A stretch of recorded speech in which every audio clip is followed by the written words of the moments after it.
जय जगन्नाथ। नमस्कार। ओडिशा ड्राइवर महासंघर समस्त भाई मानक नमस्कार। मु सुरेश कुमार साहू नयगढ़ जिला उपदेष्टा। आज आमर खंडपड़ा ब्लॉक ढोलमरा जीपी भाई जनकर गाड़ी खराब था। आमे मिस्त्री साहाय्य लोड़ीलु। मिस्त्री भाई भी आमती प्रोब्लेम रही जोटा कि जो देखुं पार्ट्स रही टोटाल खोला है बर्तमान कौन प्रकार बर्तमान हो पाला नहीं। फेर भाई जाइए आउ थे जो भाई आसते से भाई भी जाइए किंतु आसला गाड़ी संपूर्ण भाव में ठीक हम।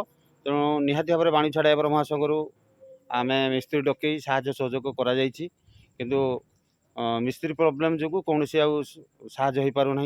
जेहेतु मिस्त्री फेरे से जो भाई आसते जो पिन पकई से भाई फेरे मिस्त्री सहित जाइए आसला फेर गाड़ी ठीक है एठू गाड़ी विदाय नब।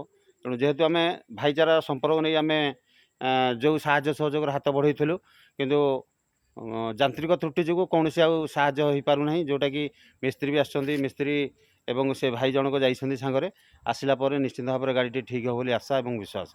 ये हूँ ओडिशा ड्राइवर महासंघर भाईचारा संपर्क। आम सदा सर्वदा साहाय्य करवा साहाय्य पाइबा और भाईचारा संपर्क बजाय रखा ये हूँ मूल लक्ष्य। तेणु समस्त भाई मानक विनम्र अनुरोध ओडिशा ड्राइवर महासंघ जेहेतु आम जड़ित सदा सर्वदा साहाय्य करवा साहाय्य पाइबा। तेणु जो भाई बर्तमान गाड़ी असुविधार सम्मुखीन होती आम तो साहाय्य हाथ बढ़ाइचु किंतु यांत्रिक त्रुटि जो आम कौन साहाय्य करें आम से भाई सहित फेर मिस्त्री 10 पला जाइए आसला फेर गाड़ी ठीक हम। जेहेतु विलंबित राति है आम आठी उपस्थित रही पारूना से दुखित क्षमा प्रार्थना। तेणु निहाती भाव में समस्त भाई को जनवाई मुझे भिजुआल माध्यम अवगत कर। जय जगन्नाथ।